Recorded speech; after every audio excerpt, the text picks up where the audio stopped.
آج افسوس یہ ہے کہ نکاح عبادت ہے، سنت ہے، النکاح من سنتی، رسول خدا یہ نکاح سنت ہے۔ جیسے آپ 2 رکعت نماز سنت پڑھتے، نکاح کوئی کھیل نہیں، کوئی کود نہیں، کوئی فضول چیز نہیں، یہ کیا ہے؟ سنت رسول ہے۔ مگر افسوس آج اس سنت رسول کا ہم نے اتنا مذاق اڑایا ہے، اتنا مذاق اڑایا ہے کہ کوئی سنت رسول اتنی آج نہیں بگڑی جتنی یہ سنت ہم لوگوں نے بگاڑ دی۔ آج یہ سنت بہت مظلوم ہے۔ وہ کیسے؟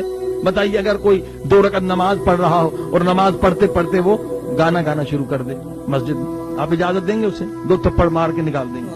یہ گانے کی جگہ ہے، یہ عبادت کی جگہ نہیں اجازت دیں گے۔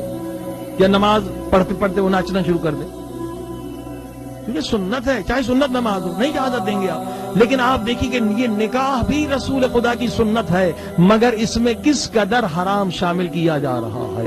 اللہ اکبر! نکاح میں جناب میوزک ہونا بہت ضروری ہے۔ استغفر اللہ!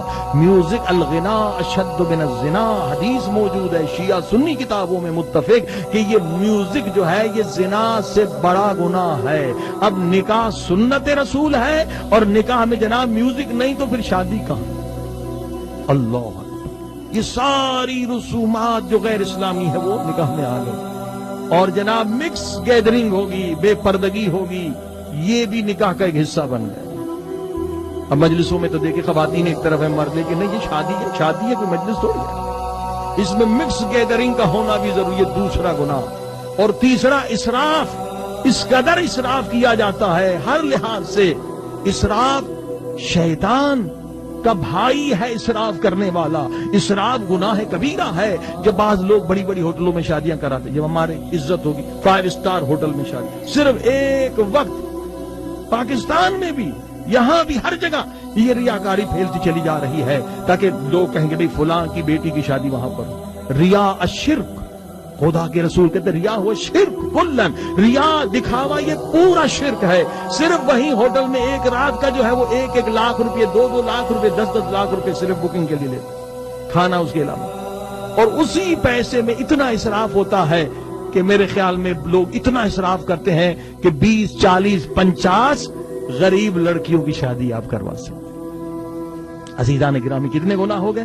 بے پردگی ہو گئی، میوزک ہو گئی، اور اس کے ساتھ یہ تیسرا گناہ، بڑا گناہ ہے کبیرہ، یہ ریاکاری کا شرک ہو گیا۔ اب ابتدا میں جب 3 گناہ ہو جائیں تو بتائیے اس کا نتیجہ کیا ہوگا؟ پھر اولاد صالح کہاں سے ہوگی؟ صلوات پڑھی محمد و آل محمد۔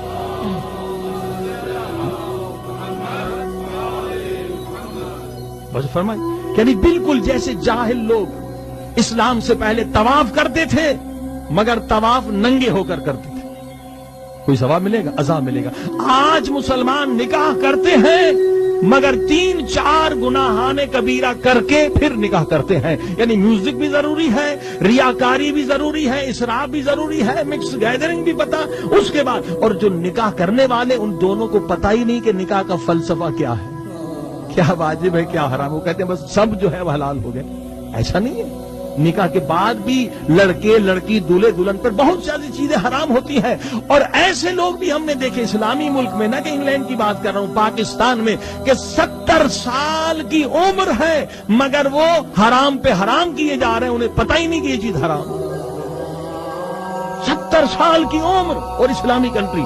قرآن کہہ رہا ہے یسألونک عن المحیض، اے رسول یہ تجھ سے پوچھ رہے ہیں حیض کے بارے میں، مینسٹریشن کے بارے میں، اس دوران یہ بیمار میں مبتلا ہو جاؤ گے، حرام ہے، تم بیویوں سے دور رہو۔ اور ایک 70 سال کا بوڑھا مجھ سے پاکستان میں پوچھ رہا ہے کہ مولانا عجیب ایک نیا مسئلہ میں نے سنا ہے، صلوات پڑھی محمد و آل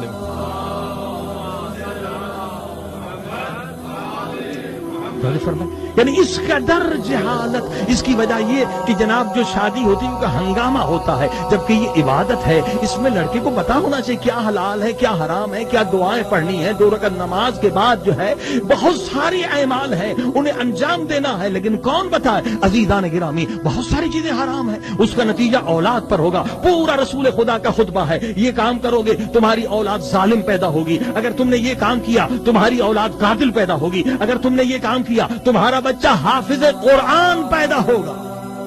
اللہ، میں کہ پتہ ہی نہیں کسی کو۔ آپ نے دیکھا وہ بچہ جو ایران کا تباہی ہے، 5-6 سال میں حافظ قرآن بنا. یہ کیسے بنا؟ یہ ماں باپ کی پاک نیت کی وجہ سے. ماں اور اس کے بعد جب ان کا نکاح ہوا تو مہر میں یہ کچھ نہیں تھا کہ بھائی اتنے لاکھ دو گے، یہ پیسے دو گے، نہیں. مہر کی جگہ پر انہوں نے شرط یہ رکھی کہ ہم دونوں حافظ قرآن بنیں گے. اب انہوں نے جناب کام سٹارٹ کر لیا حفظ کا، اور اسی دوران اس خاتون کو حمل بھی ہو گیا. اور یہ یاد کرتے رہے، یاد کرتے کرتے کیا ہوا، وہ بچہ جو ہے وہ 4 یا 5 سال کا ہو گیا. اب انہوں ماں باپ نے دیکھا کہ آیت ہم پڑھتے ہیں تو آگے سے بچہ خود وہ آیت پڑھ لیتا ہے.